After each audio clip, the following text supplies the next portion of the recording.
On this episode of the Clip Service podcast, we're gonna get it all off our chests.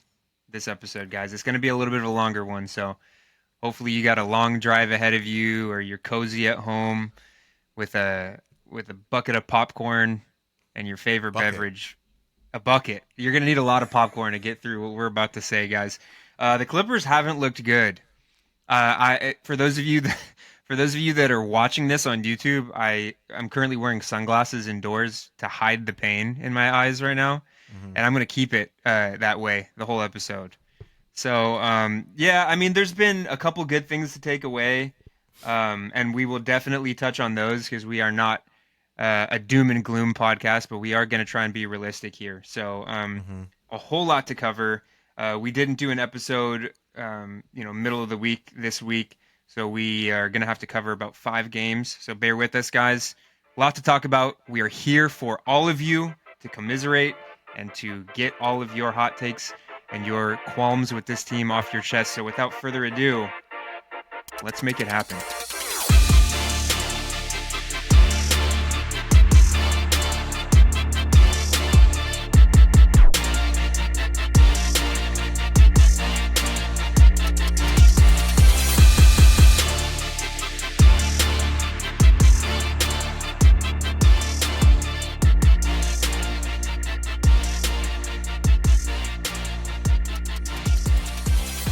What's up, Clipper Nation? And welcome to the Clip Service podcast. Please make sure to find us on Spotify, Apple Podcasts, Deezer, Amazon Music, and YouTube. And you can also find us on Twitter and Instagram at Clip Service Pod. This is going to be a doozy of an episode, but don't you ever forget, my name is Rola, and this Yeah, is don't. Nick. If there's one thing that you're gonna remember, One it's thing's what our consistent. names are. It's Yeah. one. If there's one thing that's consistent about this podcast, it's that my name is Rola and this is Nick, and we are gonna get right into it. Yeah, we're gonna get right into it, indeed, guys. There's a general theme on this podcast. Roll is more the realist.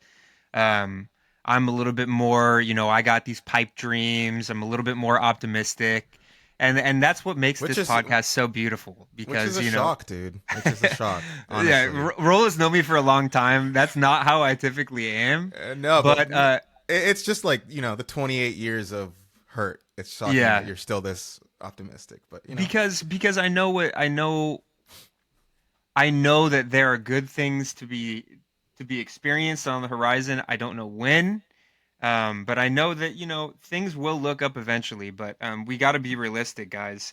And the real fact of the matter is, um, the sorry guys, we had a bit of a technical difficulty, but the fact of the matter is that the Clippers have been playing. I mean, the caveat being that Kawhi Leonard hasn't played most of this season. The Clippers, up to the point of which he returned, really overachieved, especially on the defensive end. We had an identity. But the fact of the matter is, the Clippers, kind of since Kawhi returned, and the Clippers prior to Kawhi's return haven't been perfect either, but since Kawhi's return, the Clippers have not risen to the occasion and been able to win games that they're supposed to, be able to kind of maintain a comfortable advantage in the seeding in what is a stacked Western Conference. I mean, as it stands right now, the Clippers were a normal shit Paul George game away from being in the seventh seed. For those of you that don't know, the Philadelphia 76ers and the Warriors played last night. hmm The Maxey and Paul George had a horrible first half. It was looking like the Warriors were probably going to win, but for whatever reason, Philadelphia behind like 40 something from Quentin Grimes and like 20 something from Kelly Oubre and some clutch shots from Paul George down the stretch were able to win that game and keep the Clippers from getting bumped down to seventh.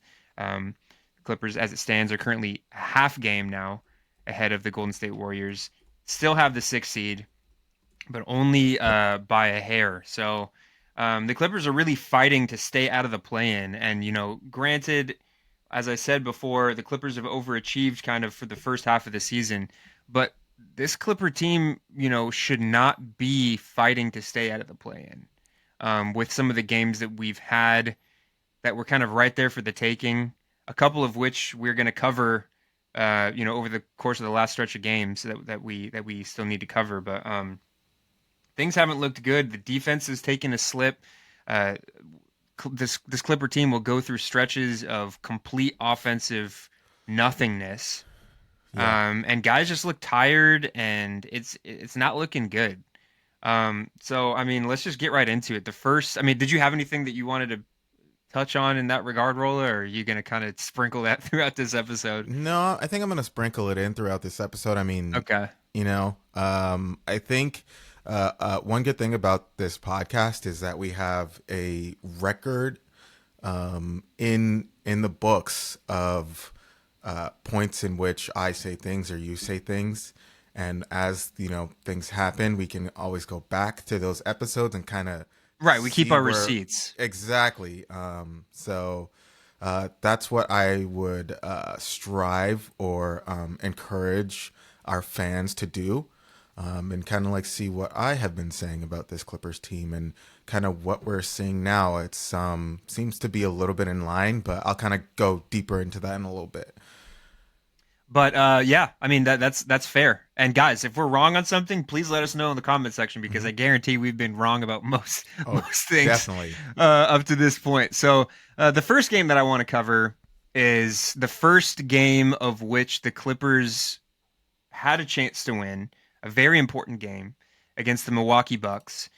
This one was in Milwaukee. This was, I believe, still a part of that road trip um, that the Clippers were on, that like 7 game road trip or what have you. But the Clippers looked pretty comfortable in this one for about 3 quarters. I mean, there was kind of like a little bit of a give and take.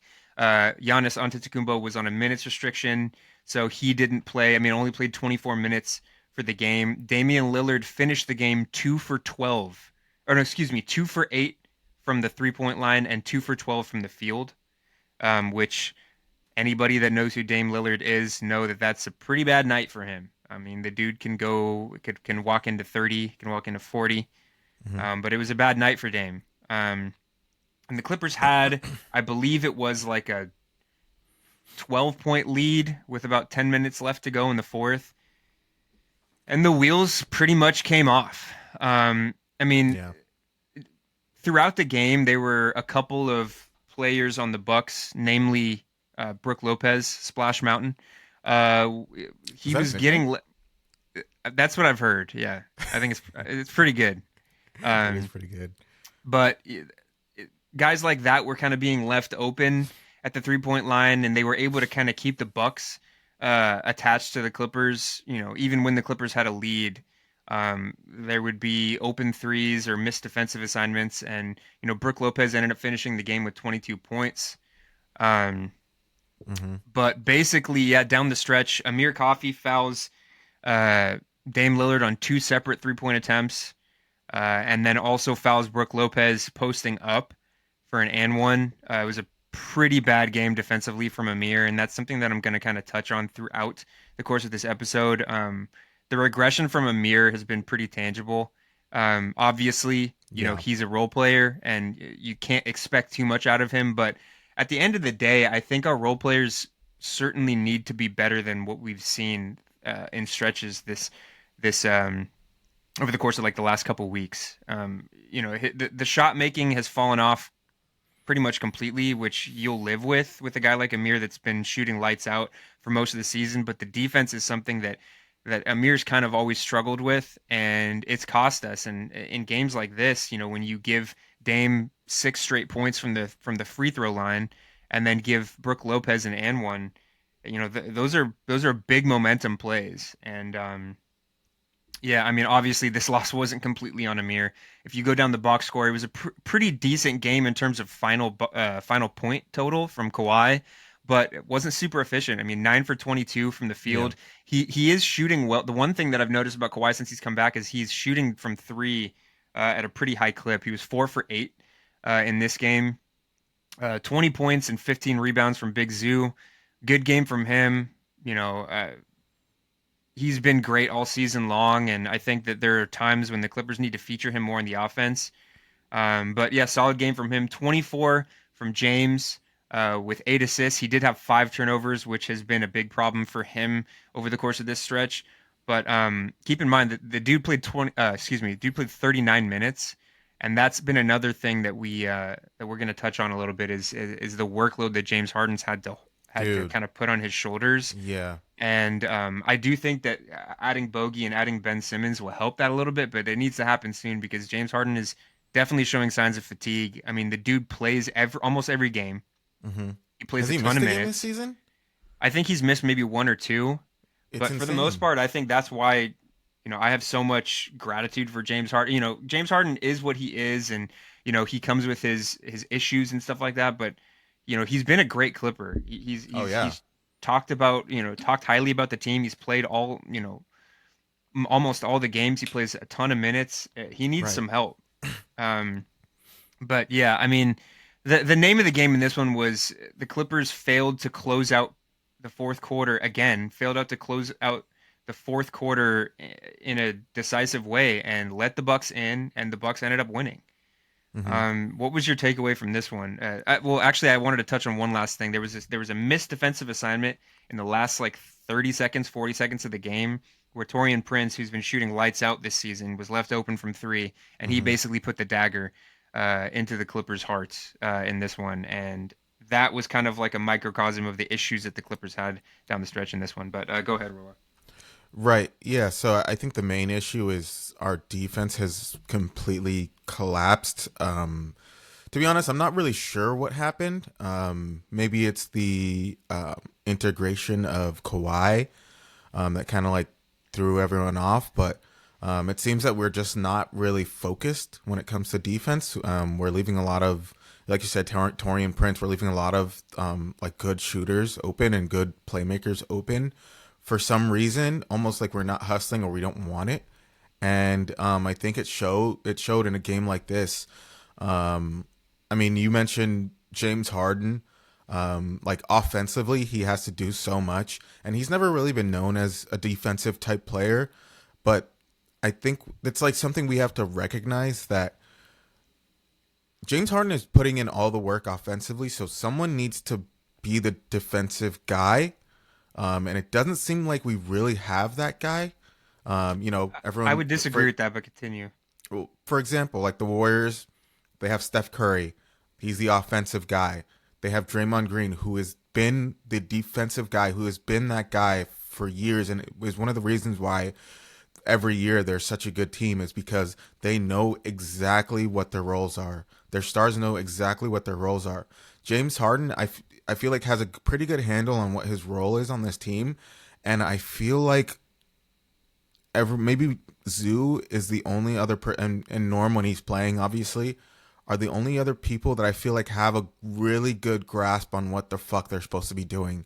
And I feel like everyone else is kind of just like figuring it out as they go, which I think, like I said, in a game like this, when you're playing good teams, if everyone isn't doing what they're supposed to do, then you're not going to win. And I believe, I forgot who said this, but I think it was Shaq. He said, like, we don't need to win. You don't need to be doing anything special. Just do your job. Your job is supposed to get boards. Just do your job, get boards. Your job is supposed to defend the best player. Do your job, watch film, defend the best player as best as you can. Your job is to score, like Norm does. Score the ball. Do your job, and that the team should be built to win if every single person is doing their fucking job. When people aren't doing their fucking job, they lose these types of games. And I think we went back and we saw the last game against the Milwaukee Bucks. I believe we won. And I think our biggest takeaway from that first game was that everyone was kind of doing their jobs. And I believe in that last episode, I was just saying if we have the same game plan, we should beat this Bucks team. I don't think that there's anything really that special about them other than, I mean, like Giannis, but he had 23 points. He had He did barely eight played in boards. the fourth quarter. Like Exactly. So another problem. this is a game that we should be winning. I mean, Damian Lillard went 2 of 12, dude. How are we losing this game? They also didn't have Bobby Portis because he accidentally took the wrong painkiller and has been suspended for Dude, 25 games. That's it's a that's huge actually loss kind for of them. crazy. Yeah. So I think overall, I mean, we're seeing it in these games where the Clippers are kind of just like falling apart.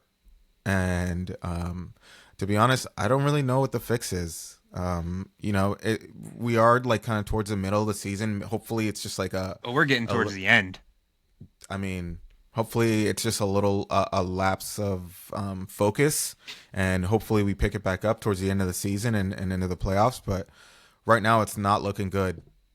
Yeah, I mean, totally. I kind of disagree with the fact that we don't have like a stopper because another thing that I wanted to touch on in this game, and one guy that I've been really impressed with defensively has been Chris Dunn. Chris Dunn had 6 steals in this game. He's been it. I don't think I'm crazy saying that I think that he's been the best perimeter defender that the Clippers have ever had. I truly think that. Just in his approach and what he's able to do, his size, his timing, his boldness and gambling on the passing lanes. And, I would say that 80% of the times that he gambles on the passing lanes, he comes up with a steal.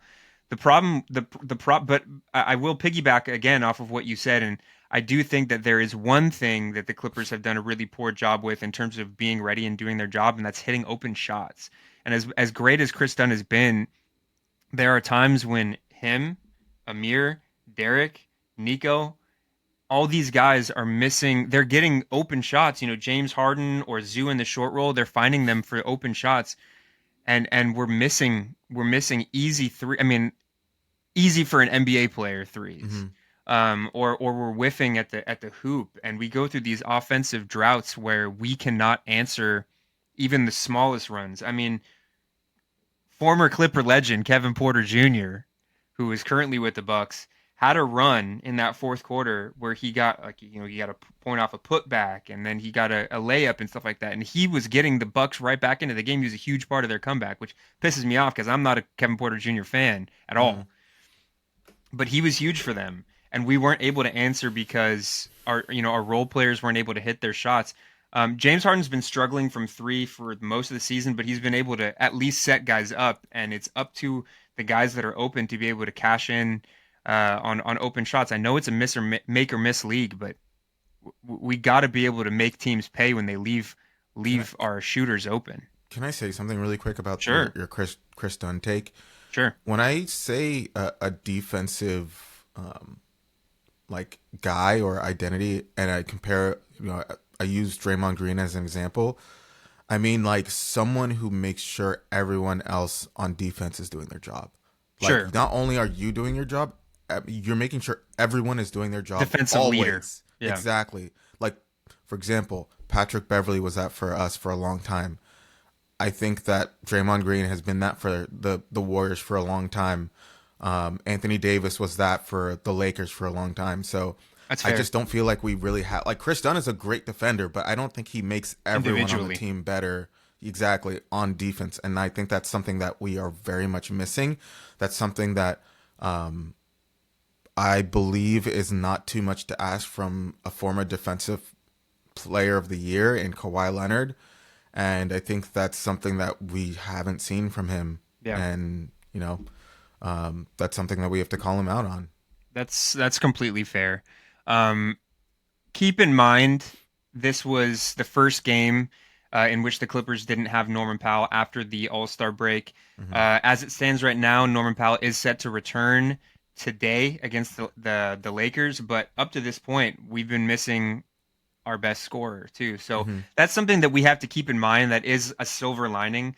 As we said, we are going to try and focus on the negatives, but also the positives. And I think one positive-ish is that you would have to assume that we're missing about 20 points with the absence of Norman Powell. So some of these games, I would imagine we win if we have Norman Powell back. Obviously, there's not really an excuse in a game like this where the game was there for the taking, but it's something to keep in mind. Can I ask you something? No, Um, this is just a calm this is just a little calm question. You don't sure, have to think about it too much, has to be calm though. or you can Be nice or you to can me. Talk choose to me not to nice. answer. You can choose not to answer. hmm Um, is it too much to ask Kawhi Leonard to pick up those points? Um, like in a vacuum, no. Like if No, we're not in a In a game like this, is it too much to want or ask Kawhi Leonard to drop 40 plus points? I Or to think, want to even like try to? yeah, it's tough because I think up to that point, Kawhi had only played about 12 games this season, so I think that he's not fully there yet. But I know what you're saying, and I think that if we are looking at Kawhi as being ready and healthy and good to go. I do think that that's not. I mean, this game was only lost by 6 points, so you really have to make up 7 points, and you win the game. So I do think that you have a point there. I'm willing to give Kawhi a little bit more grace, but when are we going to be able to? And that's been the frustration with Kawhi. Not only Rolla and I, but throughout most Clipper fans out there, it's like when are we going to get like that the prime version of Kawhi? Because we see it. Mm-hmm. I would say that last year, regular season Kawhi last year was the best Kawhi version of Kawhi I've ever seen. Period. That's in stretches. And so we see it, but it's like when are we going to be able to get that consistent, like on a consistent level? And I know that the injuries are a big part of that, or pretty much the only part of that, because when Kawhi is healthy, he usually rises to the occasion. But um, I don't think it's that big of an ask. But I think all things considered, I do think that he's still ramping up. So we'll see if we get to that point. But it's Mm-hmm. again, it's the if. It's Yeah. the if. So we'll see. But I mean that pretty much does it for the Bucks game. Let's move on to another Pacers. heartbreak of a game. The Clippers ended up losing 129, 111 to the Indiana Pacers. This game went a little bit more like I expected it to. I kind of figured that with, Giannis being on a minutes restriction and Bobby Portis being out, and stuff like that, that the Bucks game would, be a little bit of an easier thing to manage. The Pacers, we did get embarrassed by them last time, but they play at one of the fastest paces in the league. Um, they're young. The Clippers kind of have trouble with teams like that. Yeah. Uh, so this game was going to be kind of a handful going into it, but I kind of didn't expect the Clippers to roll over the way that they did. Um, Oh, it was a domination from it wire to wire. Yeah, and it was similar to what the Pacers did to us last time we played Oh against yeah. them. Unfortunately, another thing to consider in this game was obviously Norman Powell wasn't playing in this one, but Kawhi also he ended up taking a knock, and I remember the play in which it happened against the Bucks. Kawhi goes up for a layup. Gary Trent Jr. kind of bumps him from behind, and he was kind of like grimacing and holding his leg. And I just, anytime that happens, most Clipper fans will get PTSD. Mm-hmm. And Kawhi ended up missing a couple games. This game being the first of those, with some sort of foot soreness. So the starting lineup in this one was Chris Dunn, Amir, James Harden, Ivica Zubats, and DJ. Mm-hmm. So the Clippers were kind of outmanned already. In this one, it was a pretty good game from James: 31 points, 11 assists, 7 rebounds, 9 for 17 from the field. A good game from Zoo, 22 points. Didn't have a ton of rebounds, but the bench didn't provide a whole lot in this one. And the Pacers, all of their starters scored in double figures. Two guys off the bench, Obi Toppin and um, TJ McConnell, ended up scoring in double figures. Uh, The Pacers got a lot of help from their, role players, and the Clippers really didn't. Amir Coffey had 14, and Bogey had 11 in a pretty inefficient night. But Inefficient. excuse Sorry. me, inefficient. No, no, no. You're right. You're right. Inefficient night. But 0 from Nico, 4 from Chris Dunn, 6 from Derek Jones. Like in a game where the Clippers are understaffed, you kind of need more from your role players. And the Clippers didn't get that. That's pretty much all I have to say, Ro. What was your Yeah. takeaway in this one? I mean, Tyrese Halliburton had 29 points and 12 assists. Like, yeah, Tyrese played fantastic. I think overall this was a game that we were going to lose from the start. Like you said, that we usually have trouble with teams that like play kind of fast pace, which I mean this is obviously a discussion for another day, which is why I'm kind of terrified of getting the 8th seed, because if we play a team like OKC, in the playoff first round of the playoffs, it's a complete wrap domination, um, which would be unfortunate to see. Yeah, I mean, I'm But not sure that if we go to the play-in, I'm not sure if we make it out of the play-in, yeah, to be perfectly honest. yeah. So, So, um, I mean, their starters kind of fully dominated and pretty much won this game for them. They locked it on both ends, and we really didn't see too much of an offensive output outside of James Harden and Zoo. And, Amir had 14 points, but kind of was a non factor on defense. And, I mean, you can only ask for so much from your starting unit. At some point, your secondary unit's got to really like step up, which I feel like they didn't do as much as we wanted them to do. But overall, I think it was just a domination from the Pacers, from their starting lineup. And yeah, like you said, there's not really much to say about this one. We didn't have Kawhi, which also I just checked that last game against the Bucks was Kawhi's 16th game of the season. okay. So yeah, I mean, we didn't have Kawhi in this one. We didn't have Norm in this one. Um, so it's just a little bit tougher to kind of keep up with a team like the Pacers without those types of players in our lineup.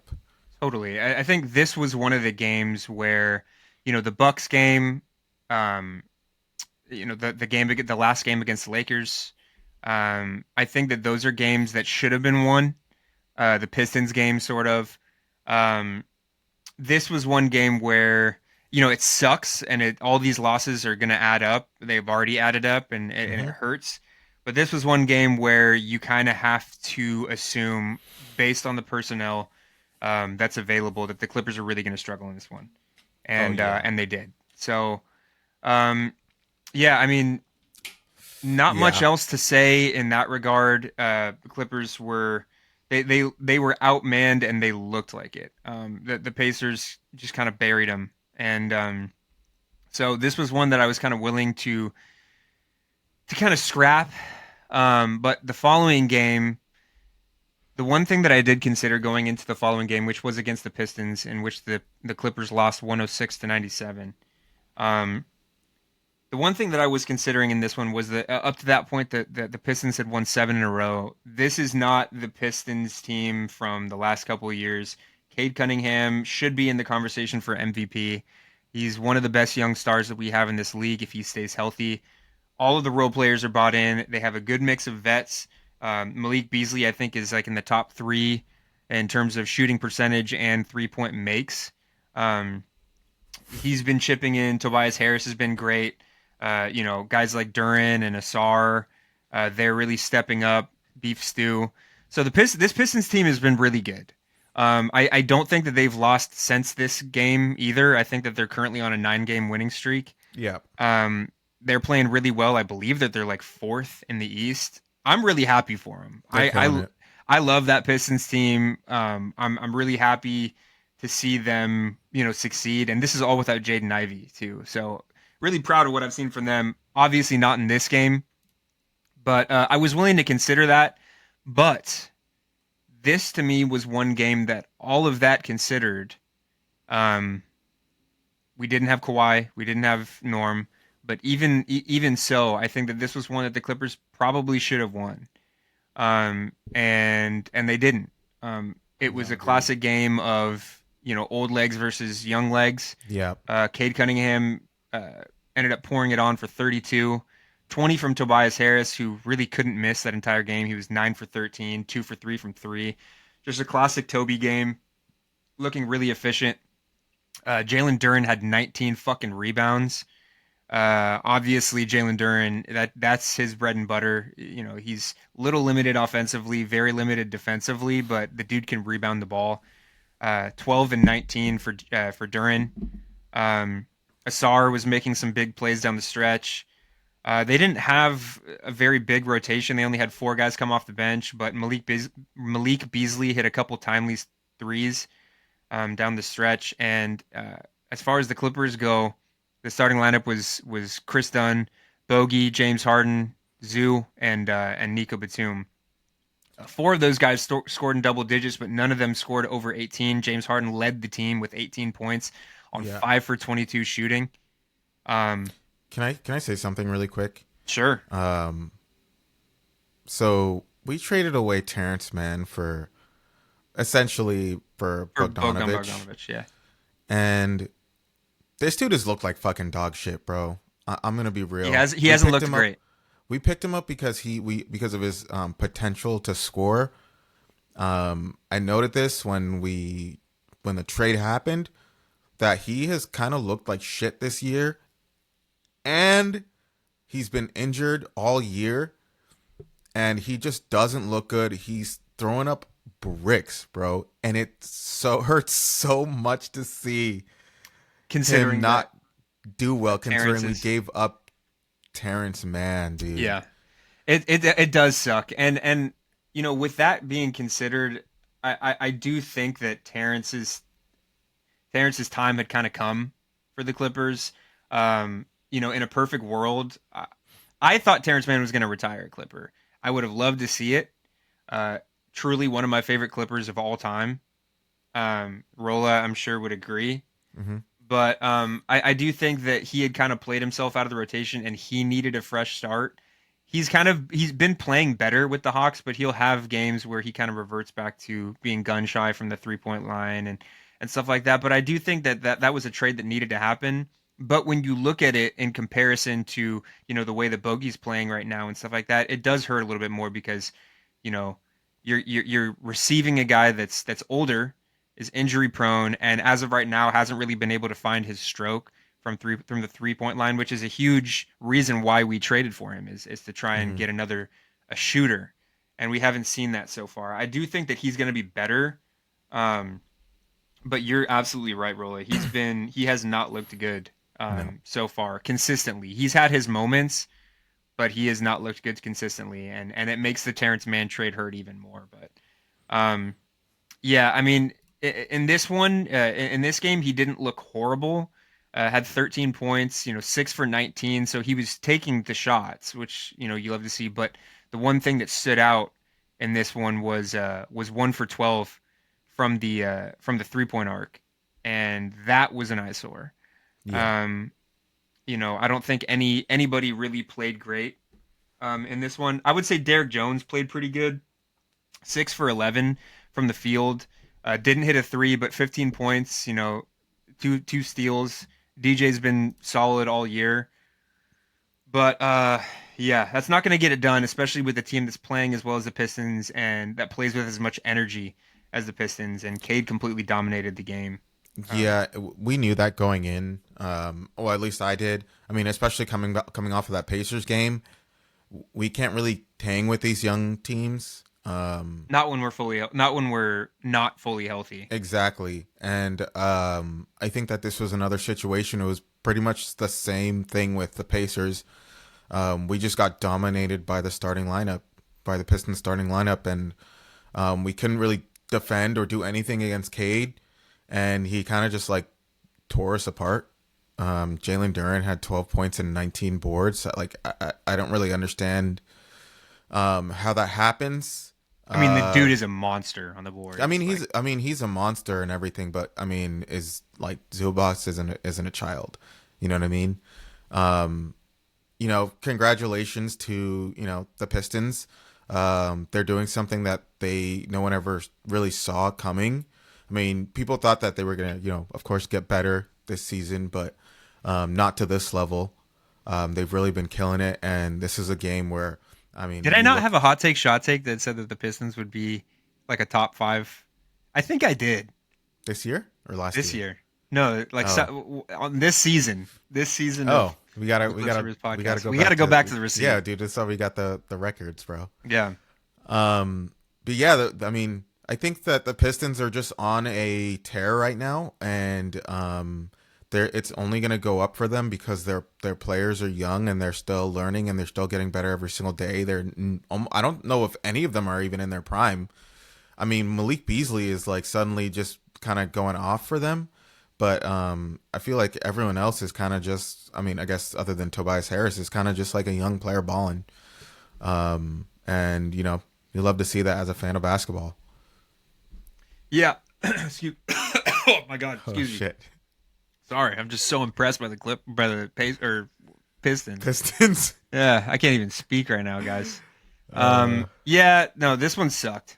That's that's the bottom line. I think that this one, considering everything, I think this was one that the Clippers should have won. But at this point, with what we've seen from the Clippers for the last couple of weeks, you go into these games kind of holding your breath because you don't know what version of the Clippers you're going to get. You don't know if they're going to yeah. show up and play like the adults in the room, and they didn't this game. So all at this point, all eyes were on the Bulls game because in seasons past you would look at the Pistons team as a team that's like trying to tank and stuff like that. That's clearly not the case this Hmm. season, but I think it's pretty clear the Bulls' directive Yeah. ever since the trade deadline specifically that the Bulls aren't really looking to compete. I mean, I think No. the guys on the floor want to compete and the guys on the floor want to win, but they are in no way looking to themselves as contenders or even like to go deep in the playoffs this season.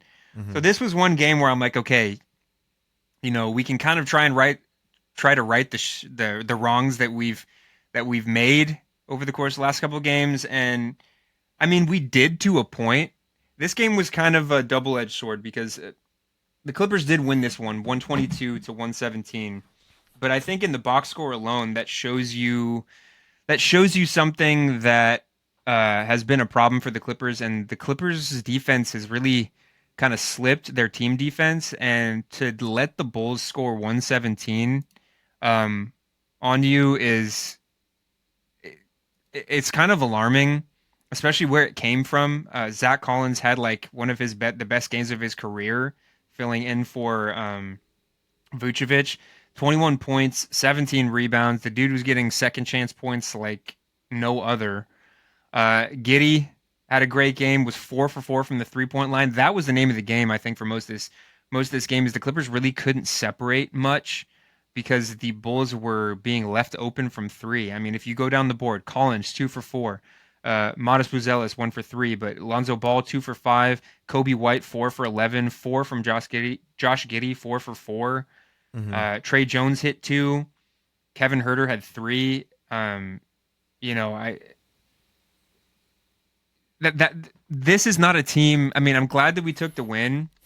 This is not a team that you should be letting score more than even 100 on you, especially with as good of a defensive team as the Clippers have been this season. That's something that they should pride themselves on, and they kind of didn't. Honestly, this game could have gone the other way if James Harden didn't go like full vintage James Harden and hit the game winner Yeah. with like less than a minute left, which is something that I wanted to talk about. I got to give shouts out to James Harden in this one. 30 points, hit the dagger. His 3 point shot really came back, especially late in the second half in this one. 7 for 14 from three, had seven threes. Was kind of inefficient from the field overall, but those seven threes are a really welcome sight considering the way that James Harden's been shooting this game. This was a better game from Bogey, 4 for 5 from three. Amir had 20, which really helped. We got some contributions from the bench. Kawhi Leonard did come back in this one, but only had 17 points. Yeah. Wasn't particularly inefficient. Had three threes, which was awesome. Four steals as well. So a pretty solid game from Kawhi. But again, the Clippers kind of left the door open for most of this game with the lack of defense. Did you have anything Yeah. that you wanted to touch on in this one? That's Basically, pretty much it. we had no. This game had no business being this close. Like you said, the Bulls aren't really trying to win. And it just feels like the Clippers are not trying to win either. And it was just like, other than James Harden, it just felt like it was who wants it more. And I think that the only reason the Clippers seemed like they wanted it more was because James Harden himself wanted it more. And I mean, basically, I don't want to say James beat them by himself, but it kind of felt like that. I mean, the Bulls don't really, on paper, they don't have anyone really notable in 2025 on their team. I mean, Kobe White's been really, really good. They have pieces, but I mean, I don't know what to tell you, dude. Kobe yeah, White is not a name that I'm gonna put up against James Harden or Kawhi Leonard. You know what I yeah, mean? yeah, that's fair. So it's just kind of like difficult to like digest that like a game like this is, or a team like this is able to kind of be this close to us. Um, and it, I don't know, it just kind of is like on theme with how we've been playing recently. And I mean, even though it was a win, this was like a very like you said, this could have gone either way. This like we got lucky with the win here. Yeah, That's the fact of it all. That's the, yeah. you I know, mean, at this point, that's the hard truth. it is, and at this point in the season, you have to go into these games thinking, okay, if the Clippers can escape with a win, that carries a lot of weight because of how where the Clippers are in the standings. I mean, the Clippers need every single win that they can get. But yeah, I mean, there's something to be said about taking a win while also giving, not only injured bad teams, but bad teams in general a chance to score 117 on you. The Clippers somehow are still eighth in the league in defense, but I mean, considering that the Clippers were, second or third, about a month ago, it just shows the regression, and the Clippers need to, at very least, get back to that, get back into the swing of things on that side of the court because the offense has, we've seen it. The offense has been a struggle all season long, and it's something that I touched on earlier in the show where the Clippers will go through these droughts where nobody can hit open shots and stuff like that. But Hmm. at the very least, if you can buckle down on defense, you won't be letting teams like the Bulls put 117 on you, and we win this game by 20. It's a completely different thing. Hmm. So, um, I mean, it was great to get the win. The Clippers have somehow still managed, with some luck from other teams, managed to hang on to that six seed. But the following game was probably the most heartbreaking of the Oh season, yeah. Hmm. just in terms of the opponent, just in terms of the narrative. It was Luka's birthday, his 26th birthday.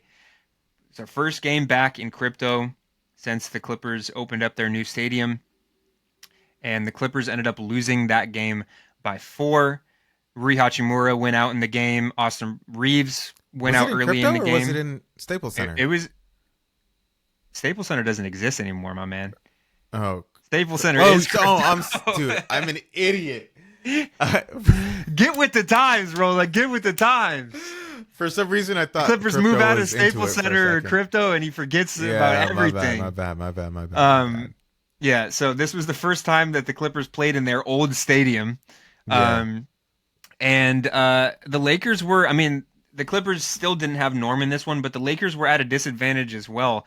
The Lakers had just played a game against the Minnesota Timberwolves the night before, so they were on the second night of a back-to-back, which ended up being a close game. So the Lakers weren't particularly fresh going into this game. They were missing Rui Hachimura. Austin Reeves goes out, I think pretty early in the game. They didn't have him the rest of the game. And Luka had a bad night, and they let a 40-year-old LeBron James uh, keep them in the game. Uh huh. And Luka Doncic hit a couple big buckets late down the stretch. Hit one that I don't even think he thought was going in. He hit the shot. It was like a 3-pointer falling out of bounds. He hit it in, and you could see that he was frustrated because he had missed so many before. Um, I will say he had 11 fucking trips to the free throw line, so that definitely helps him quite a bit. But he was 9 for 22 from the field. But LeBron James put the team on his back for most of this game. 13 rebounds, 28 points. 12 for 21 from the field. Uh, that was pretty much the name of the game. LeBron kept them in it, and this was a really poor game from both Kawhi Leonard and from James Harden. I mean, the final Hmm. box score doesn't really tell the tale. 18 from James Harden and 21 from Kawhi, but 8 for 17 from Kawhi from the field and 5 for 22 from James from the field. Um, the standout in this one to me, well, actually there were two. This was a great Zoo game, 27 points, 16 rebounds. Zoo really took advantage of the fact that the Lakers don't have a ton of front court depth, especially without Rui Hachimura and Austin Reeves, who can kind of play the four, play the five at times. Um, and then Chris Dunn, 4 steals, 14 points, hit some threes. This was a great game from Chris Dunn, but you know, when your stars aren't stepping up to the plate and the role players are still kind of struggling with their shot and struggling on defense, I mean, our entire bench combined for about 10 points. And that's not going to get it done. It makes it really hard to beat a team, even when they're struggling like the Lakers did. And, up to this point, the Clippers had split the season series between the Lakers 1-1. The Lakers now hold the advantage 2-1. And I think as it stands right now, the Lakers have surged up to the third seed in Yeah. the West. I don't think, or I don't know if the Clippers are going to be able to catch the Lakers, but that makes tonight's game against the Lakers at 6:30 on Sunday, the second, even more important because at the very least we can tie the season series, and then it goes to, I believe, division record. Um, the Clippers are losing tiebreakers left and right. Hmm. This was one game where, given the personnel that the Lakers didn't have, this was one that the Clippers needed to win, and we didn't.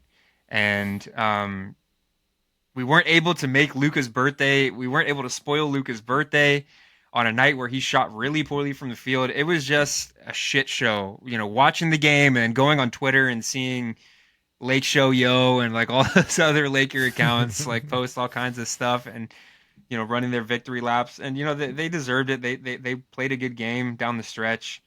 But yeah, this one hurt really bad. I was about ready to Yeah. crash out. Rola and I were Oh texting after yeah. this game, and Rola did mention that he had something that he wanted to say, I do. Yeah. and he hasn't told me what it is yet. Yeah. So This this is is a good for opportunity for me. yeah. So Like I Rola, said, what do you got to and say, man? I told Nick this. After that game, I wasn't really too mad because um, I think that it's been the trend that over the past couple weeks, over the past couple months, um, it just didn't feel like the Clippers really, and we lost the last game against the Lakers. I feel like the Clippers don't have that. We want to win this game against the fucking Lakers. Which We like sucks because the you the Clipper fans have to hear about it at work and exactly, from but their friends, and and that's what's frustrating is we're on the front usually the lines. Clippers, we beat the Lakers. We've destroyed them, and that's primarily because we felt like we are the younger brothers in LA, right? People use that phrase, um, and we kind of have that motivation. Okay, like we have to win. We have to beat the Lakers. We have to do this for Clipper Nation, and I'm not getting that from the Clippers anymore. I think that's why we've been. I don't want to say that's why, but it's just we don't have that drive. I don't see that drive from the Clippers anymore, and to me, this all boils down to Here we one go. person, and this is kind of something I've been thinking about for a little bit, and I've kind of sprinkled in a little bit of my thoughts over this podcast. But I mean, I think that Kawhi Leonard has been, and this is the nicest way I can put it. Oh God, I don't know if I'm ready Kawhi for has this. been a bum his entire Clippers tenure. When you look at every single year this dude has had a Clippers jersey on, he has failed horribly at some point, whether it be injuries or whether it be straight up being fucking shit. And when I say fucking shit, I mean fucking choking a 3-1 league against the Nuggets. And it comes down to 2025. When was this game played? On Friday, February 28th. For me to say, to look at Kawhi Leonard, to look at LeBron James in a game in 2025, to be like LeBron James at 40 years old. These are the two guys we were talking about in 2021. Talking about these are the two best players in the league. In 2025, we're looking at LeBron James win a fucking game for his team at 40 years old, and we're seeing Kawhi look like fucking dog shit, look like a fucking bum. And when you look at the fucking history of his tenure in the Clippers, he joined the Clippers in what, 2020, 2019, 2020, I believe. That was the year, that was the COVID year bubble. First playoffs, Kawhi as a Clipper choked a lead 3-1 lead to the Nuggets. The next year, and this is all straight facts. I'm not fabricating anything. This is The very next subjective. year, I don't think the it's a next fact. year, we went to the Western Conference Finals without Kawhi Leonard. He was injured against the Jazz in I guess, the second round. The next year, we didn't go to the playoffs. He was injured. The year after that, he got injured in the Suns game that went 5 games. The year after that, we lost to the Mavs in 6. So now here we are. Last year, he wasn't even available. He played 1 game and looked like dog shit. So at what point do Clipper fans call this dude a straight up fucking bum, dude? We talk about Paul George like dog. We shit on Paul George like no other. And Paul George did significantly more for the Clippers than Kawhi Leonard did. I truly believe Kawhi is one of the worst stars to put on a Clippers jersey, and that's a fact. And we saw that on Friday, and that was just, to me, that was just a prime, example of like, we're looking at a superstar in LeBron James who at 30 whatever years old was being compared to Kawhi Leonard, and this dude Kawhi had done nothing as a Clipper, and LeBron has in that same time span won a championship for his team and is now leading his team into the new era with Luka, who didn't even play well and is still winning games for his team, dude. And is it crazy for me to say this is his 18th game in this season? Is it crazy for me to say, Kawhi, win us the fucking game, dude? He gets paid. I believe he's the highest paid player on our team. Am I wrong in that? Or is James Harden the highest paid player? I think it's Kawhi. Right. So what the fuck what are we supposed to do? It's basically like a CEO is not doing his job. Then the entire company is going to collapse. Our CEO, who is Kawhi, who gets paid the most, is not doing his job. The entirety of the Clippers is collapsing, and we're seeing it before our fucking eyes. This dude needs to get off my fucking team. I've been fucking saying it since the start of the fucking season. I'm over it. I'm done with him. He's a bum, dude. He's a fucking bum. And that's it at the end of the day. These are straight fucking facts. There's really no fucking argument, bro. We're fucking seeing it. We're going to go into the playoffs, and we know what's going to happen. We gotta He's put an not gonna fucking play, bro. expletive warning on this episode for damn sure. Dude, we're gonna go. Am I wrong? Are we gonna go into the playoffs and do anything, Nick? If you're being straight up with yourself, are we gonna do anything in the playoffs with this team? Norman Powell healthy, Kawhi healthy. Are we gonna be able to go 4 rounds, truly, and win a championship this year? I'm just asking yes or no. It's yes not, or no. It's not likely. It's not a yes likely. or no. No. Because it's not just that a yes cut or and no, dude. dry. Yes. Oh my god.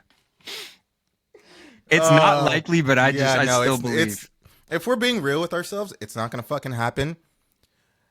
And then you ask yourself, what the fuck are we doing, dude? I've been asking this like almost every single fucking podcast.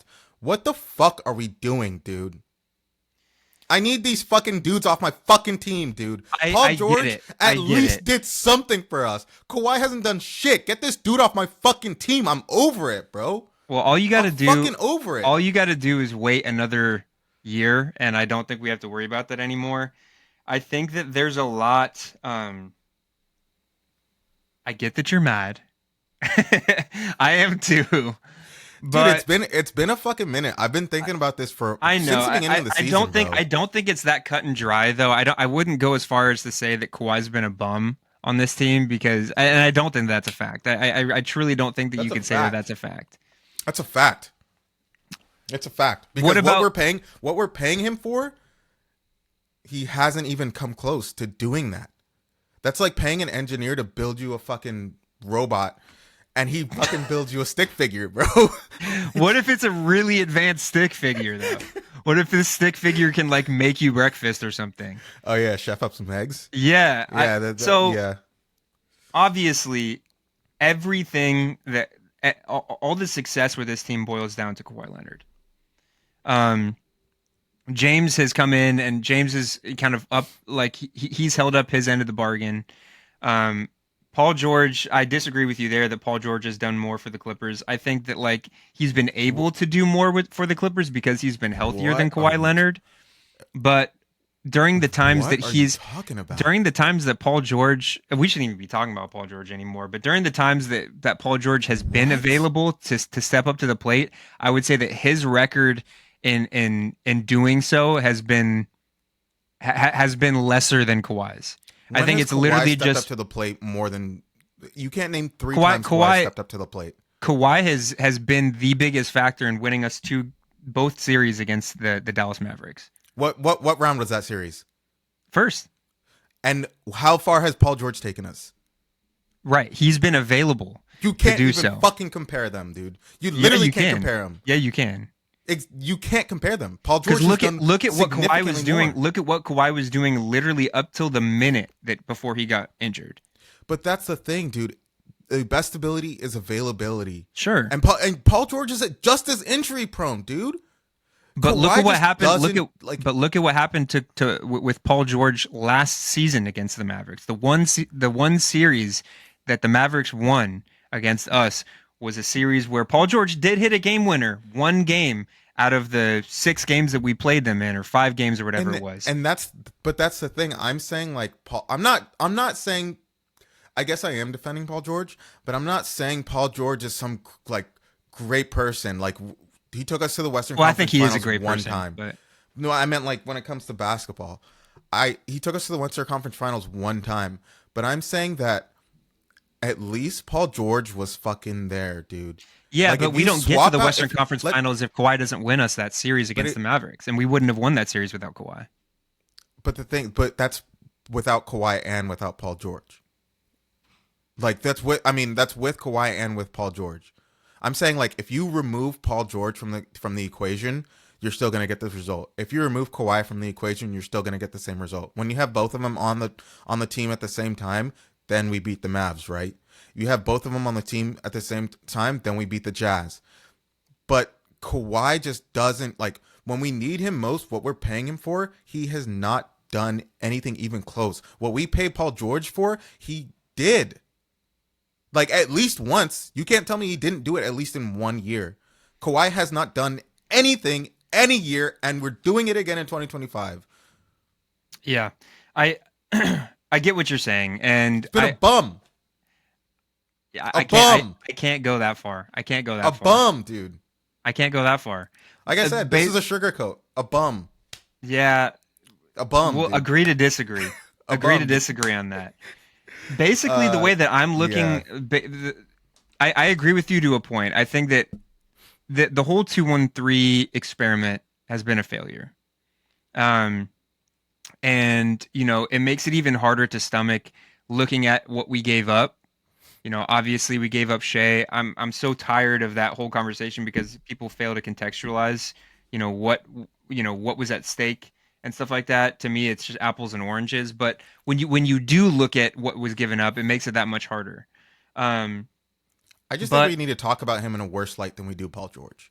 I think we shit on Paul George, and I think the shitting needs to be on Kawhi the equally or even the more. amount of shit needs to be transferred over is what you're saying. Exactly. There's way too much shit on Paul George. He's being weighed Exactly. down. He can't even stand Dude, up with the amount of shit it's that's on so his messy, shoulders. bro. It's messy. It smells really bad. But and I do think that Kawhi needs to be held accountable. I agree with you there. The one thing that I disagree with is that he's been a bum for his Clipper tenure. I just can't agree with that. But I think that the way that I'm looking at the rest of his time with the Clippers, because I do think that he probably retires after this contract is up, is I'm setting my expectations a lot lower than I did in years past this season, especially now with what we've seen and where the Clippers stand in the in the standings in the West. But I'm just willing to kind of watch the rest of the season, see what happens. I know that there is a plan in place, or I hope that there's a plan in place. It seems like there is. The summer of 2026 is going to be the summer in which the Clippers have over 120 million to play with in terms of making free agency signings and being like, big players in that summer, that off season. This is the bed that we've made, and we got to sleep in it. And it sucks. But what the fuck And are we we don't doing, know. dude? I know, and we don't know. I mean, I'm you sh- look at all these other teams, bro. They're making moves. They're doing shit. The Warriors just picked up Jimmy Butler. What the But fuck do are you they think? doing But there? do you think that the Warriors? I mean, the Warriors are below as bad as the Clippers have been this season. The Warriors are still worse. But at least And they're doing something, dude. We're not doing shit. We're just this year. It almost seems like it's just a but do wash. you think? But do you think that what the Warriors did? Now that we're talking about the Warriors, do you think that what the Warriors did is sustainable? Because I don't. No, They're but planning on signing Jimmy Butler to an extension, a guy that's pushed his way out of like three different teams, and now that they are in a worse position than we are because they are extending the inevitability no, but another several years. At least we the have a finite plan that no if this the doesn't go well, we can pull the plug in 2026. the difference, in my opinion, between us and the Warriors, the Warriors are trying to win now. They're trying. They have a plan. Okay, But you don't they think have the a they Clippers are have. trying to win now? The Clippers are trying. It's not But we're working right exactly. But now. the difference between the Warriors and us is the Warriors are recognized. They recognize that their current team that they had could not get the job done, so they needed something else to win now. We are looking at the Clippers. I know, you know, every other person knows the Clippers are not winning with this team. We did not do anything to to like short term, okay, well, let's try to win now, or long term, let's try to plan for 10 years from now. The Lakers did something that is a long term type of move. The Warriors are doing something that's a short term type of move. We're not doing anything. We're stuck in limbo, dude. We're stuck in okay, but that limbo in theory is only going to last another year and a half.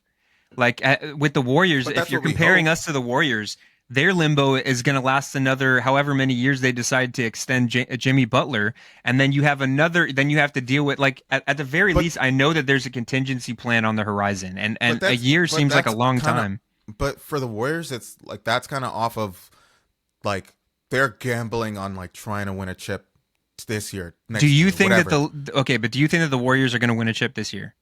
I do not, but that's what I'm trying to There you say. go. It doesn't matter. It doesn't matter what I think. It's that they are making moves. That's the bottom line I'm trying to But if say. it's It's not like likely that they win this year, then what the hell are they doing? no, but to us it's not likely, but to them they might think it's likely. But But you to could say me, the same like thing about the Clippers. no, but we obviously know that it's not likely. Like if we But you trade, just if said we our no, but opinion doesn't matter. okay, but okay, let me say this. If Jimmy Butler came to the Clippers right now, would you say it's likely that we win a chip? I mean, Or I would you wouldn't say it's say that more it's likely? uh yeah, more likely. I think adding It's any the same type it's the same type of beat. Like we probably wouldn't win if Jimmy Butler came to the Clippers, we probably wouldn't win, but it's more likely. It's the same thing for them. They recognize that their old team was not going to get it done, so let's add someone that is more likely to allow us to win as soon as possible. We're in a situation where I don't know, we want to allow Kawhi to ride off into the sunset. The dude didn't do shit for us. Why the fuck are we allowing him to ride off into the sunset? I This think it would be last more this last offseason, that dude should have been shipped off to fucking China, bro. I think it would be more hurtful if the Clippers uprooted the little youth talent, like the little, younger assets that they have and tried to bring in a guy that surpasses the timeline of the 2026 offseason. You want to be able to reset. You've said so yourself. You want to be able to reset and get this era over with. Hmm. We have a plan to do that. If we bring in another guy that wants to be paid past that timeline, we no longer have that ability. So I think that the Clippers are doing what they need to do. They know that the bed's already made. They know that the chances of them winning a championship, if they keep playing the way that they've been playing the last couple of weeks, are dwindling. But at the very least, what they're not doing is completely throwing all of the plan that they've made to try and have that cap space in 2026 away just to sprinkle sparkles on a piece of dog shit and bring in a guy that's probably not going to help us win a championship so that we can pay him for the next 5 years. I think that what the Clippers are doing right now is the only option, and we need to stick with that plan. We give ourselves at least, however small of a chance it is, we give ourselves a chance to compete this year. And if it doesn't work out, we cut bait and we move on into the rebuild in 2026, where we can sign a guy like LaMelo Ball. We can sign a guy like whoever the younger free agents are in that free agent class. We can bring these guys in to a team where they just built a new stadium, where it's in the city of LA. I don't think that it's worth jeopardizing that plan to bring the one guy, and I've looked, the one guy that would only make sense to bring in if you were looking for a 1 or maybe 2 year deal to try and compete as hard as you can for a championship would be Kevin Durant. But I don't think that what the Suns would have asked for Kevin Durant if we tried to trade for him this season, because Kevin Durant is going to be a free agent in the summer of 2026, so he wouldn't be on our books. I don't think that what we would have to give up in a trade for Kevin Durant would be worth it, because we would have to get rid of, guys like Norm and guys like, um, our younger guys like Jordan Miller, and we'd have to include Derek Jones and Chris Dunn and deals like that and stuff like that. And I just don't think that that's worth it. No, I agree with you. I don't think that that's worth it either. um, I just think that, at least from my standpoint, I'm obviously just a random dude, a random Clipper fan. You're not a random But to me, Rola. from thank you, dude. Of But course. from my standpoint, it doesn't seem like there's a plan to for the future. I don't think that I don't think that trading for Kevin Durant or any of these older type veteran type players is the move. Like I've said in a previous podcast, the best teams in the NBA currently are very young teams with lots of energy. So why do you And commend the Warriors for trading for Jimmy Butler? I'm commending the fact that they're doing something Yeah, but right. doing something, you could do a They have jumping jack and it would be doing something. No, but Like, I'm saying they have someone in Steph Curry. It would be the same. It would be almost like the same thing as what the Lakers did with LeBron James. Like, the Warriors have someone in Steph Curry that they feel like could still lead them to a championship. I don't think we have the same thing. I don't think Kawhi can lead us to a championship. I don't have he hasn't even played past the second round in 5-6 years. So I'm to even think that that could happen is kind of almost insane to me. But I think that's to me that's the difference between the Warriors and us. The Warriors believe that Steph Curry can lead them. I don't think Kawhi can lead us. So I think that we have to go the opposite direction of trying to rebuild completely with a new team with a new nucleus. well, that's going And to happen anyway. I think So, it could happen in 2026. I just feel like we got to start taking those steps, man. And I feel like it almost feels like we're behind. I mean, we are behind. There's a lot of teams that are behind. I think that the only teams that are ahead are the teams that have been rebuilding and have been shit for the last 5 years. You look at OKC, you look at the Pistons, you look at the Rockets. All three of those teams have been garbage for the last 5 years ish, throwing away this year and last year and maybe the year before. They've been shit for a handful of years, and they've been rebuilding for years. Most teams in the NBA have not done that because we are just coming off of when guys like LeBron and Steph and Kevin Durant and Kawhi Leonard were running the show, Giannis. And so teams were still trying to stack up star talent to try and compete with that. Now that that's kind of like faded away, there are teams that are still stuck. The Clippers aren't the only ones in this purgatory, but at least the Clippers have a contingency plan to be able to hit reset with a ton of free agency money in 2026. We just have to write it out.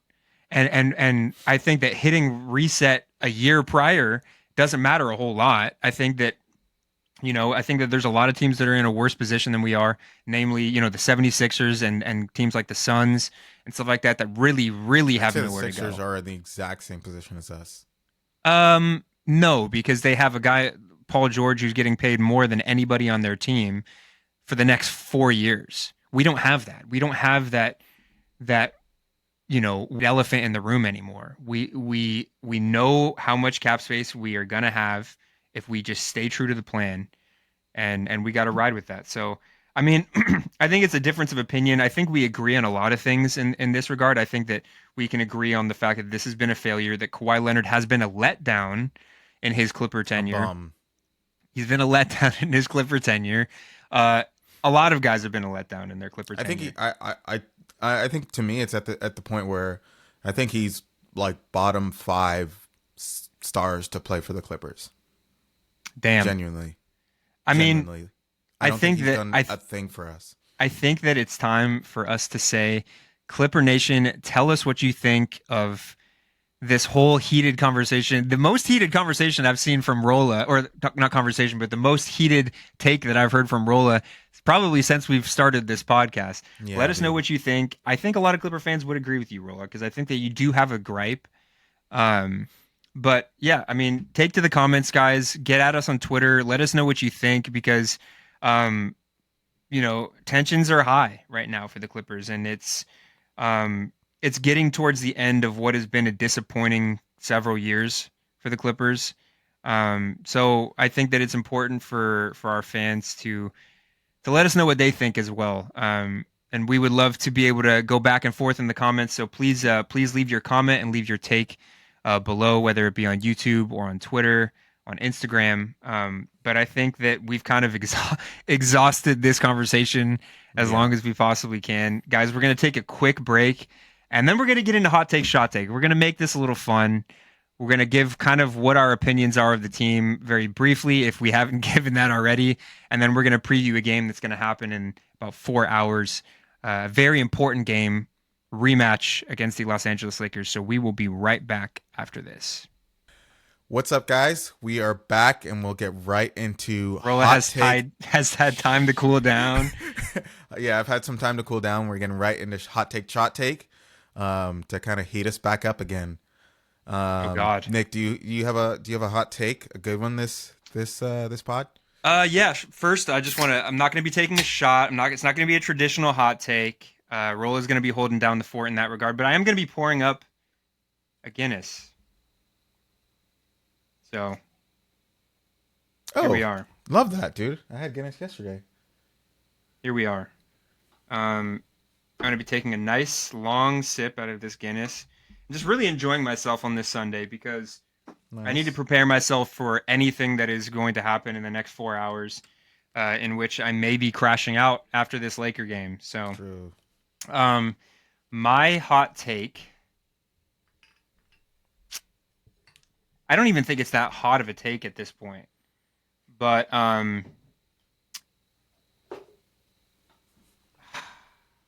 it's kind of piggybacking off of what you said, Rolla. Uh huh. Um, and I think that there is a little bit of a lack of context here, and I'm not trying to shit on Kawhi any more than we already have. Mm-hmm. But my hot take is that James Harden has been the greatest Clipper to come out of the 2-1-3 era. And my reasoning for that That's a is horrible take. Sorry. Go on.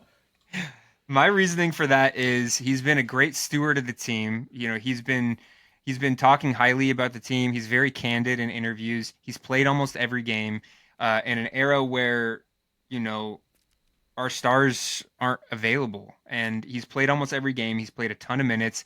He's stepped into the role that we've asked him to step into, and that's been, be a facilitator and score when you can, be that kind of like floor general, on the court. I think that he's had a huge part. This is kind of an underrated, and I've touched upon it before, but it's been an underrated part of his tenure with the Clippers, however short Mm-hmm. it's been. But I think he's been a huge part of of helping Zoo become the player that he is right now. I mean, you've seen the track record with James Harden and bigs that have played with James Harden. Their best years seem to be the years that they have him as like their go-to facilitator. I think that James Harden's been a huge part of Zoo's growth. And I think that just with all of those things considered, I think that James Harden's been a fantastic Clipper. And this is coming from a person that used to really hate James Harden. Obviously, the Rockets and the Clippers had a big rivalry during the Lob City era, and even past that at times. But I think that I really have been able to see what James Harden's been able to do for a team, And for a guy that's kind of been stigmatized as being this like shitty teammate and being selfish and stuff like that, I haven't seen any of that. So, cheers to James Harden. That's my hot take, and I'm So sticking to this it. is me immediately debunking it, your hot take, Okay. because I feel like you would agree that a certain player by the name of Reggie Jackson, I feel like did more for the 2-1-3 era Okay, than but James Harden but has. role players are a different story because there's not as Was much. he a role player? Because he led the team. He was a role player. He led the team. He was the number Sure. one option. Sure. Okay. Okay. No, Paul George is the number one option in In the that two one run. three, no, there was a point. There was a year where Paul George and Kawhi were both out, and Reggie Jackson had literally held down the fort. Sure. And I Well, believe we I'm went I'm to the more so first talking. round of the I'm more so playoffs. talking about stars because if we're talking about role players If you're that talking that about full exceeded their, stars, I mean, there's only been Kawhi, Paul George, and James Harden. I would put right when the Patrick trade Beverly, happened, I would put Russ in that category too. Russell Westbrook. Yeah, I would. Um, because he is a star level player, right? We were getting a lot less than what, Russ is capable of given his age and stuff like that. But I think that as far as stars go, at least between Kawhi Leonard, if we're even just talking about Kawhi Leonard, Paul George, and James Harden, who's the one guy that's been there for less that I feel has done more? And I think it's been I James think it's Harden. got If to be we're Paul talking about, George. if we're talking, Yeah, okay, this is I weird. This do. is weird energy because this is coming from a No, no, guy that no. literally shits on Paul George and Oh, I is know. calling for fans to bully him into Oh, of depression. course. Because Um, oh yeah, yeah. Because he plays better. I mean, the one time we bullied him into literal depression, he took us to the Western Conference Finals and was an MVP candidate. I think if we're talking about role players that have exceeded expectations and have been leaders, I think that Reggie Jackson is. I mean, Reggie Jackson's top five, but I think the number one would have to be Lou Will. But But I would say he was before 2-1-3. um, yes, but he was still doing the same thing when Kawhi and He kind of fell off a little bit once Kawhi and Paul George were there. I That's love why I would Reggie. I love say, Reggie Jackson. I just wouldn't put him in the same like I wouldn't hold him to the level. It's easier for role players to endear themselves to fans because there's not as much expected from them, right? Like hmm they don't have to live up to a giant contract. They just have right. to come in and do their jobs. And Reggie Jackson, you're very right. Reggie Jackson went above and beyond. I mean, I think that that's kind of the beauty. Like, if there's one thing that I can take away from the 2-1-3 era that I've really thoroughly enjoyed, it's the amount of role players and the amount of like, you know, guys kind of on the outside that have come in and completely endeared themselves to fans. I mean, like literally, there's more I can count on two hands. Like hmm Nico Batum, Reggie Jackson, Terrence Mann. Um, like I think to a point, Russ had moments where he did that. Obviously, contradicting kind of what I Fuck said, but Russ, like dude. when Russ kind of became more of a role player, I think that he endeared himself to fans a lot. Zubats, like I think that there's been so many role players, Trez. There's been so many role players, Pat Bev, Oh, that forgot have about come that dude. through the Clippers, through that 2-1-3 era and really have endeared themselves to the fans. So I think that's like a separate category. Um, Hartenstein in the one year that he was with the Clippers. True. There's been so many, and I think that that's been a really cool part of the 2-1-3 era, and a positive that we can take away from the 2-1-3 era is just the amount of like great dudes that have come through this team and really stepped up to the plate and done their jobs and been really fun to watch. When the Clippers were at their best, Norman Powell, Exhibit A, like I think that as far as star players go, James Harden to me has been the best Clipper. Maybe not the greatest, but the best in terms of Okay. just doing his job and being a good teammate, a good steward for the franchise. Gotcha. Okay. Well, my hot take is It's gonna be an um extension of what of that whole no, tirade, isn't it? Okay. no. It's completely different. Oh, Okay. I guess it is on the Well, topic. okay. Um, but my hot take is that the Golden State Warriors will make the Western Conference Finals this year. Well, I think. I mean, we just saw that, Steph Curry drop 56 points the other day, last week. Um, you know, I mean, Steph Curry really, all has. the Clippers have to do is play a little bit better than the shit that they've been playing right now, and the Warriors don't even make it out of the play-in. No, I know. I don't think that we're gonna. I don't think that we I get see. much better, I honestly. see. We have 23 more games, and Kawhi looks like Sure. dog shit. Yeah. But I think that the Warriors have the experience. The entire franchise has the experience as of recent years. You got Steph Curry, who's, in my opinion, a top five um, um, player of all time.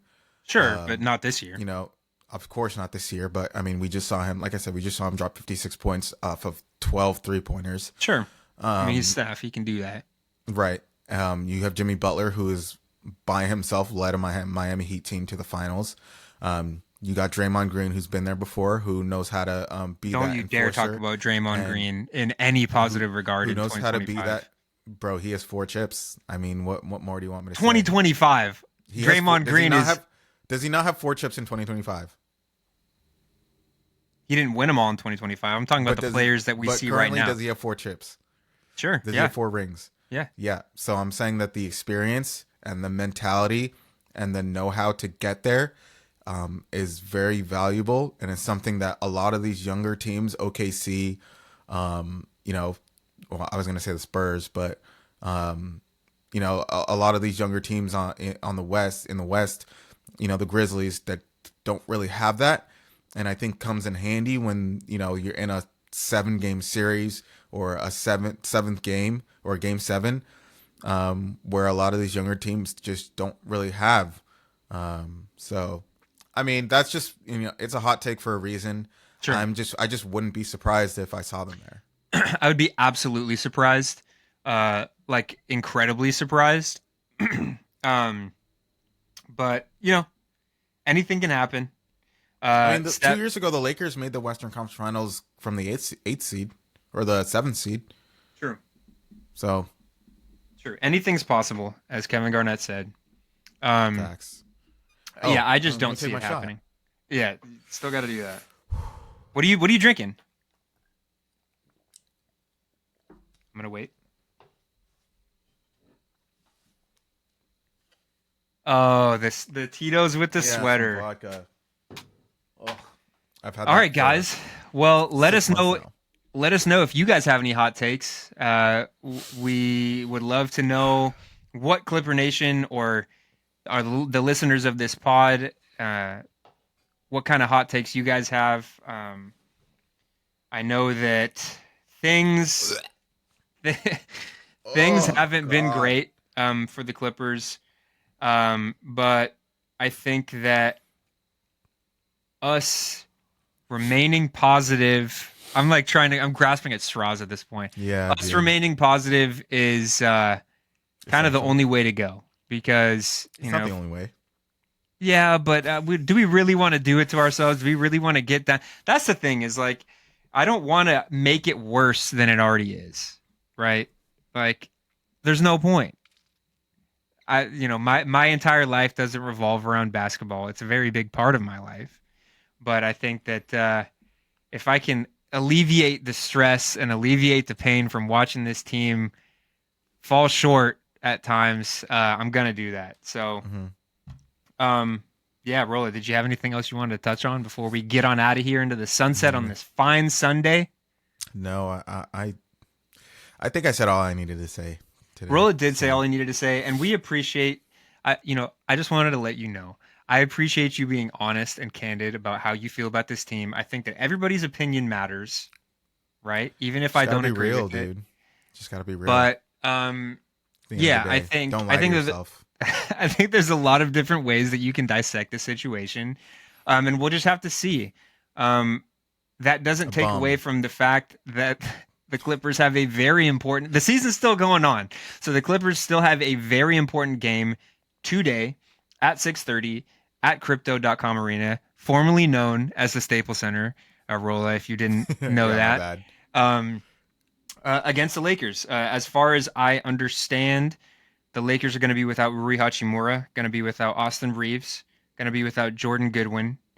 So I think the Clippers have a chance again to take advantage. As far as the Clippers report goes, Derek Jones will not be playing in this game, but Norman Powell will be making his return. Hmm. So I think the Clippers do have the advantage in terms of healthy bodies. And I think just for our mental health, I would really hope that the Clippers come into this one with more of a sense of urgency, um, with the notion that this is a team that we can take advantage of today and chalk up a win because as it stands right now, the Clippers currently sit at sixth. I know I already mentioned it, but as it stands right now, the Clippers currently sit at sixth, a half game ahead of the Golden State Warriors, and a full game ahead of three different teams that are currently tied for eighth. So 8, 9, and 10, the Mavericks, the Timberwolves, and the Kings are all 17 games back, and the Clippers are 16 games back. So every single win that the Clippers take from this point on till the end of the season, regular season, is very, very big. And We have 22 more games. I would love to start that trend against the crosstown rivals. So, guys, Mm-hmm. here's to a good Clippers game, uh, a good approach, and a good finish from your Los Angeles Clippers, guys. Thank you so much for tuning in. This has been a very heated, but very it was a very productive podcast, I would say. I think that we covered a lot of ground. I think we got a lot off our chests, and that's what we're here for here at the Clip Service Mm-hmm. Pod. So thank you guys so much for tuning in. As Rolla said up top, you can listen to us on Spotify, Amazon Music, Apple Podcasts, Deezer. You can watch us on YouTube. You can see me wearing shades for an hour and a half indoors like a douchebag, trying to hide the pain behind my eyes.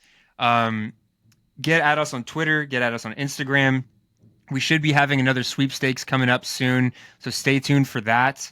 Um, yeah, guys, Clipper Nation, keep your heads up. At the very least, we're gonna have a reset probably in 2026. So there's stuff to look forward to.